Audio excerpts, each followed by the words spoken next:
Rachel Maddow is a class act. The way she just supported her colleagues and called out her network all at once. You got to watch this. An even bigger programming change is at 7 p.m. Eastern, where Joy Reid's show, The Readout, ended tonight. And Joy is not taking a different job in the network. She is leaving the network altogether. And that is very, very, very hard to take. I am 51 years old. I have been gainfully employed since I was 12. And I have had so many different kinds of jobs, you wouldn't believe me if I told you. But in all of the jobs I have had, in all of the years I have been alive, there is no colleague for whom I have had more affection and more respect than Joy Reid. I love everything about her.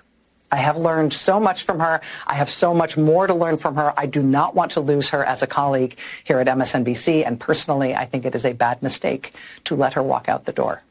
It is not my call, and I understand that, but that's what I think. I will tell you, it is also unnerving to see that on a network where we've got two non-white hosts in primetime, both of our non-white hosts in primetime are losing their shows, as is Katie Phang on the weekend. And that feels worse than bad, no matter who replaces them. That feels indefensible, and I do not defend it. But there's just one other piece of it that you should know. From your side of the TV screen, you will mostly see changes in terms of who's in the anchor chair. And actually, everybody who's going to be in anchor chairs from here on out are great colleagues and great at what they do, and you are not going to be disappointed in who's on our air and what you're going to be seeing.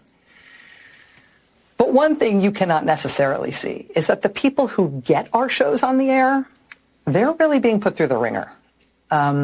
Dozens of producers and staffers, including some who are among the most experienced and most talented and most specialist producers in the building, are facing being laid off.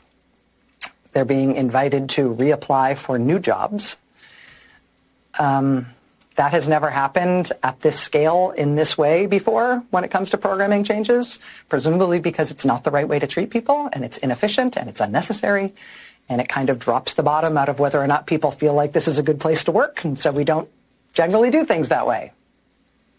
Maybe all of our folks, including most of the people who are getting this very show on the air right now, maybe they will all get new jobs here, and I hope they do. But in the meantime, being put in this kind of limbo, the anxiety and the discombobulation is off the charts at a time when this job already is extra stressful and difficult.